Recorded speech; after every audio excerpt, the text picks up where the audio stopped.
સુરતના ડિંડોલી વિસ્તારમાં યુવક આશિષ સિંહ રાજપૂતની દિન દહાડે થયેલી હત્યાનો ભેદ પોલીસે ગણતરીના કલાકોમાં ઉકેલી લીધો છે। અગાઉ થયેલા ઝઘડાની અદાવતમાં 8 થી 10 જેટલા ઈસમોએ આશિષને ઘેરીને તીક્ષ્ણ હથિયારોથી હુમલો કરી મોતને ઘાટ ઉતાર્યો હતો। આ મામલે પોલીસે 4 યુવકો અને કાયદાના સંઘર્ષમાં આવેલા કિશોરને ઝડપી પાડ્યા છે। સુરતના ડિંડોલી ફ્લાવર ગાર્ડન પાસે ગઈકાલે થયેલી આશિષ સિંહ રાજપૂતની ઘાતકી હત્યાનો ભેદ પોલીસે ઝડપી ઉકેલી નાખ્યો છે।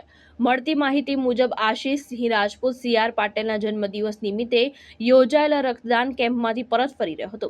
ત્યારે 8 થી 10 જેટલા ઈસમોએ તેને ઘેરી લીધો હતો। આરોપીઓએ તીક્ષ્ણ હથિયાર વડે હુમલો કરી આશિષને મોતને ઘાટ ઉતાર્યો હતો। ઘટનાની ગંભીરતા ધ્યાનમાં રાખી ડિંડોલી પોલીસે હ્યુમન ઇન્ટેલિજન્સ અને ટેકનિકલ સર્વેલન્સને આધારે તપાસ હાથ ધરી હતી। જેના આધારે પોલીસે અભિષેક ઉર્ફે અંશુ રાજપૂત, ગૌરવ ઉર્ફે ગોપાલ મિશ્રા, હિતેશ પાંડે અને સમીર શર્મા સહિત 4 આરોપીઓ તથા એક કિશોરને ઝડપી પાડ્યા છે। મુખ્ય આરોપી ગૌરવ ઉર્ફે ગોપાલ મિશ્રા અગાઉ હત્યાની કોશિશ સહિતના ગંભીર ગુનાઓમાં સંડોવાયેલા હોવાનું પણ સામે આવ્યું છે। તારીખ 15/3/2026ના રોજ ડિંડોલી પોલીસ સ્ટેશનમાં એક મર્ડરનો ગુનો દાખલ કરવામાં આવેલો છે।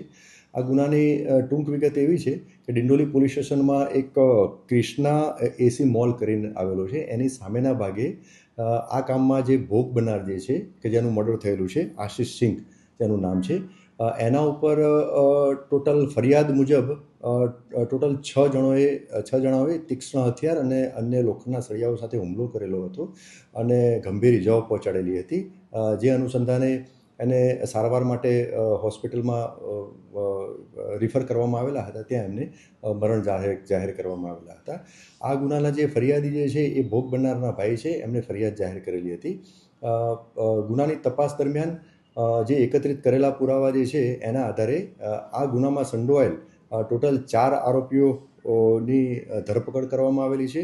જેમાં એક આરોપીનું નામ છે અભિષેક ઉર્ફે અંશુ પવનસિંહ રાજપૂત, બીજાનું નામ છે ગૌરવ ઉર્ફે ગોપાલ રાકેશભાઈ મિશ્રા, ત્રીજા આરોપીનું નામ છે હિતેશ ઉર્ફે ગણેશ રામકૃષ્ણ પાંડે અને ચોથા આરોપીનું નામ છે સમીર રામ આધાર શર્મા।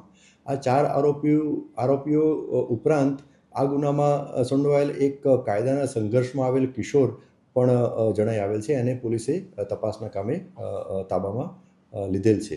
ગુનાની તપાસ ચાલુ છે। હજુ પણ આ ગુનામાં જે સંડોવાયેલ અન્ય આરોપીઓ જે છે એની શોધખોળ ચાલુ છે, અને આ ગુનાના કામે બીજા પણ પડદા પાછળ પણ કોઈ આરોપીઓ હોય કે જે ગુનાની જગ્યા ઉપર હાજર ના હોય એ દિશામાં પણ પોલીસ તપાસ કરી રહી છે।